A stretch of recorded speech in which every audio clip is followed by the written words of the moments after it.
She doesn't let water touch her when she's outside. But that afternoon, an unexpected rain began to fall.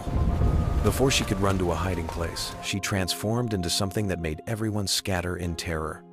What you're about to hear will make you think twice before buying fish from any seller you meet. The ceiling leaked again, and Ndidi pressed her back against the damp wall of her tiny Lagos room, watching brown water drip steadily into the metal bowl she had placed on her bed.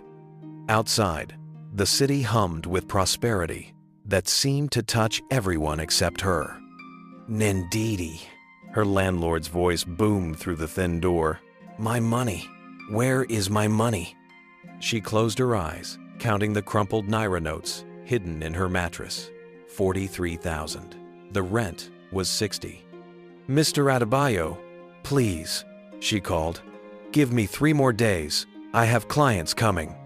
His bitter laugh sliced through her hope. 3 days? You said that last week. Pay me, or pack your things. His heavy footsteps faded down the corridor, leaving Ndidi alone with the dripping water and her growling stomach. She hadn't eaten since yesterday morning. Her phone buzzed. A text from her friend, Obioma. Babe, you still struggling? I told you about that man. The one who can change everything. Ndidi stared at the message. She had heard whispers about this mysterious medicine man. Just stories. Desperate people telling desperate lies. Another drop of water splashed onto her head. Maybe desperate was exactly what she was. The motorcycle dropped Ndidi at a junction she didn't recognize. Obioma waited under a baobab tree, her designer handbag gleaming in the sunday. You look terrible, my dear, Obioma said, embracing her. When did you last eat? Yesterday. Ndidi's voice was barely a whisper. See, this is why you need to listen to me. Obioma started down a narrow path that seemed to lead nowhere. 6 months ago, I was exactly like you. Broke, desperate, ready to give up. Ndidi looked at her friend's gold jewelry, her expensive shoes. What happened? I met Papa Eze. They walked in silence until they reached a compound hidden behind tall grass and palm trees. The air smelled different here, thick with incense, and something else Ndidi couldn't place. An ancient man emerged from the shadows. His eyes held depths that seemed older than the earth itself. So, Papa Eze said, his voice like rustling leaves, you are the hairdresser who wants more than hair. How did you know? He smiled, teeth stained dark with kola nut. Sit, child. Tell Papa Eze what brings you to his door.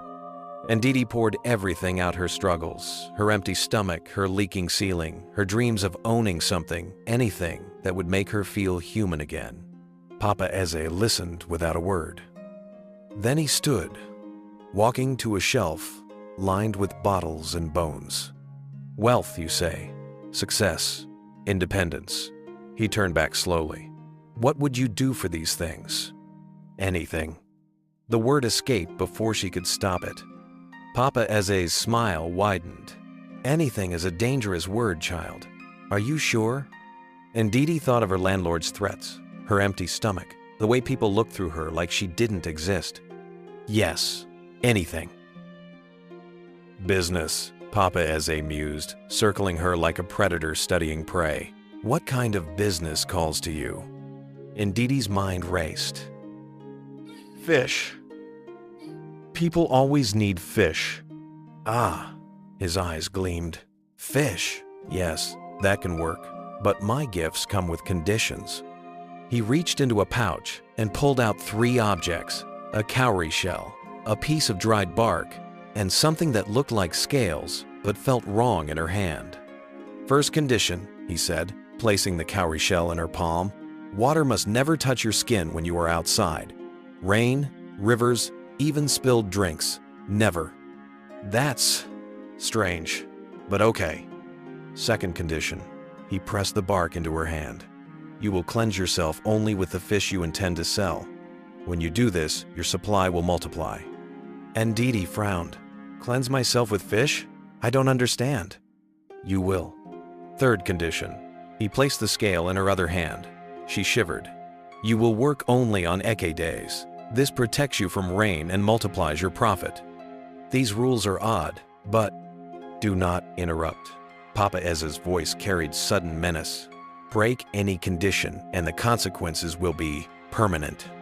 Something cold crept up Ndidi's spine. What kind of consequences? The kind that cannot be undone. He began mixing powders in a calabash, chanting in a language that seemed to rise from deep underground. The air grew heavy. Her skin burned, then tingled, then crawled with invisible insects. When the chanting stopped, she felt different, lighter, hungrier, for something she couldn't name. Go, Papa Eze said. Your new life awaits in Udi village. Set up your business. Follow the rules. What if? Go. 3 months later. Ndidi! Chike, the yam seller, called out as she arranged her fish display. Your skin is glowing today. You must tell me your secret. Ndidi smiled, running her hand along her arm. Her skin did look different lately. Smoother. Almost luminous in certain light. Good living, my brother. Good living. And it was good. Better than good. She'd bought a 3-bedroom house with a generator and a borehole. Her bank account grew fatter each day, and she'd already started looking at plots of land in neighboring towns. Ndidi, called Mama Eze from the next stall. Where exactly do you get these fish? Mine are dying before I can even get them to market. Far places, Mama. Very far places. Ndidi's standard answer rolled off her tongue like a prayer. But Mama Eze persisted. How far? I have money for transport. I can go anywhere. Trust me, Ndidi said, avoiding her eyes. You cannot go where I go. The older woman's face hardened. Why are you being secretive? We are all trying to feed our families. Some journeys are not meant for everyone. Mama Eze's expression shifted from curiosity to suspicion. She wasn't the first person to ask increasingly pointed questions about Ndidi's success. As if sensing the tension, dark clouds began gathering overhead. Oh, Ndidi quickly covered her fish. I must go. The weather is changing. But it's barely afternoon. Ndidi was already packing with the frantic speed that had become her trademark. Other sellers had started using her departures as weather forecasts, and they weren't wrong. She could sense rain hours before it arrived, feel it in her bones like an approaching predator. Same time next Ike day, she called, hurrying away with her remaining stock. Behind her, Mama Eze watched with narrowed eyes. There is something wrong with that woman, she muttered to her neighbor. Something very wrong. 6 months after the bargain. Ndidi stood before her bathroom mirror, examining the patches on her arms. They looked like scales, but that was impossible. Scales didn't grow on human skin. She scratched at one, and it felt hard, almost metallic under her fingernails. The scratching made her skin itch more, spreading the sensation up her arms like fire through grass. Her phone rang. Her property agent. Madam Ndidi, the papers for the Enugu property are ready. 5 million naira, just as discussed. Perfect, she said, still staring at her reflection. Her eyes looked different too, darker, more reflective. I'll transfer the money today. You are doing very well for yourself, madam. Most people your age are still struggling to buy their first plot of land, and you're acquiring properties in multiple states. Pride swelled in her chest. She owned 4 houses now, had money in 3 different banks, and was planning to buy a small hotel in Abuja. The hairdresser who used to sleep on a leaking mattress was gone, replaced by a successful businesswoman whose wealth grew with each passing month. But as she hung up the phone, that strange, fishy smell hit her again. It had started weeks ago, faint at first, then growing stronger. She'd tried every soap, every perfume, but nothing could mask the scent that seemed to come from inside her own body. At the market, She noticed people stepping back when she approached. Children wrinkled their noses. Even her loyal customers had started breathing through their mouths when they bought from her. "Mama Ndidi," young Emeka said hesitantly, "are you feeling well? You smell like old fish." She forced a laugh. "When you work with fish all day, you smell like fish all day. It's natural." But even to her own ears, the explanation sounded hollow. That woman is not human. Mama Adidi's declaration cut through the evening air like a machete. 5 other sellers had gathered at her compound after market hours, sharing their growing concerns about Ndidi. "Don't be dramatic," said Olu, the youngest among them. "She's just very successful." "Successful? How?" Mama Eze leaned forward. "Tell me, have any of you ever seen her sweat, even on the hottest days?" The group fell silent. "Have you seen her eat or drink anything during market hours? Ever?" More silence. "And that smell?" added Ngozi, the palm oil seller. "It's getting worse every week. My customers complain that they can smell her stall from 3 rows away." "Maybe she's sick," Olu suggested weakly. "Sick people don't get richer every week," Mama Adayaze countered. "Sick people don't run from rain like it's acid. Sick people don't have eyes that shine in the dark like a cat's." "You saw her eyes shine?" Chike leaned closer. "Last week, when those storm clouds came and she was packing up. For just a moment, when she looked at me." Mama Adeze shivered. "Those were not human eyes." "So what are you saying?" Ngozi whispered. "That she's some kind of... what? Witch?"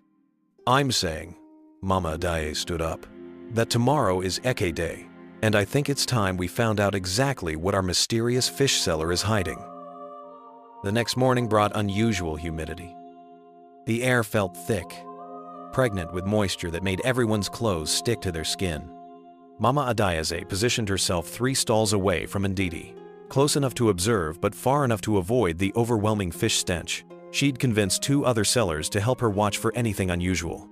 Ndidi arrived precisely at dawn, as always. Her fish were more beautiful than anyone had ever seen, glistening like jewels in the morning light. But the smell that surrounded her was now so powerful that customers had to cover their noses with cloth just to approach her stall. "Good morning, Mama Ndidi," called out Mrs. Okafor, one of her regular customers. "Your fish look wonderful today." "Thank you, my sister," Ndidi replied, but her usual bright smile seemed strained. "Fresh from the river, just this morning." Mrs. Okafor paid quickly and hurried away, breathing heavily through her wrapper. Even her loyalty had limits. By midday, the sky began to darken with alarming speed. Clouds rolled in from all directions like an approaching army. Mama Adayaz watched as Ndidi's head snapped up, her nostrils flaring like an animal sensing danger. "Pack everything," Ndidi muttered to herself, her hands moving with frantic speed. "Pack everything now." But the storm was moving faster than usual. The first fat raindrops began to fall while she still had fish laid out on her table. One drop splashed onto her arm. Ndidi screamed. The scream that erupted from Ndidi's throat was not human. It echoed across the market square like the cry of some ancient sea creature, freezing everyone in place. She began clawing at her skin where the raindrop had landed, her fingernails leaving deep scratches that should have bled but didn't. Instead, the scratches revealed something underneath that made people's stomachs turn. Scales, real scales, silver and green, covering what used to be human skin. "Jesus Christ!" someone shouted. Mrs. Okafor, thinking Ndidi was having a heat stroke, grabbed a bucket of water from her own stall and threw it over the writhing woman. The effect was instantaneous and terrifying. Ndidi's screams intensified as her body began to change before everyone's eyes. Her legs, scratched raw from her frantic clawing, began to merge together. The scales spread across her skin like living armor, reflecting the storm light in hypnotic patterns. Her arms grew more muscular, her fingers developing webbing that hadn't been there moments before. Gills opened along her neck, fluttering desperately as they tried to extract oxygen from the air. "Mommy water!" Mama Eze screamed. "She's a river spirit." The market erupted into chaos. People scattered in every direction, their screams mixing with Ndidi's inhuman cries and the sound of the increasingly violent storm. But Ndidi was no longer trying to escape the rain. Something fundamental had broken inside her, some barrier that had kept her human form intact. She dragged herself across the muddy ground using her powerful arms, leaving a trail that looked like nothing any human could make. "Help me," she gasped, but her voice was changing too, becoming deeper, more resonant, like a sound traveling through water. "Please, help me." But no one could help her now. The transformation was complete, irreversible, and terrifying beyond comprehension. She pulled herself toward the river that ran behind the village, her powerful tail propelling her through the mud with surprising speed. When she reached the water's edge, she slipped beneath the surface and disappeared, leaving only ripples and the echo of her final haunting cry. The rain stopped as suddenly as it had begun. In the sudden silence that followed, the people of Udi village stood staring at the spot where their mysterious fish seller had vanished, knowing that they had witnessed something that would haunt their dreams for the rest of their lives. The smell of fish lingered in the air long after she was gone. Later that evening, "Did you see her houses?" Chike whispered to the group huddled around Mama Eze's fire. "All that wealth, all those properties she bought, what was the real price?" "Some prices are too high to pay," Mama Eze replied, staring into the flames. "No matter how much you gain." And in the depths of the river, where the current was strongest and the water was darkest, something that had once been human wept tears that mixed with the flowing water, carrying her regrets downstream toward the sea. The mysterious fish seller had learned too late that some bargains extract more than money. They extract everything that makes you human. The end. My dear friends, Ndidi gained houses, land, and bank accounts full of money, but lost the very thing that made her human. Her story warns us that shortcuts to wealth always extract a hidden price. When someone offers you everything you want with strange conditions attached, remember Ndidi's scales and her final scream as the rain washed away her humanity. Some prices are too high to pay, no matter how desperate we become. Don't let desperation make you vulnerable to bargains that seem too good to be true. Your humanity is worth more than all the wealth in the world. If this story gave you chills and made you think twice about mysterious success, then please hit that subscribe button and ring the notification bell. These African folktales carry wisdom passed down through generations. Your subscription supports authentic storytelling that both entertains and educates. Remember, you never know when you might encounter your own mysterious fish seller. You'll want to remember Ndidi's story when that moment comes. Subscribe, share, stay safe.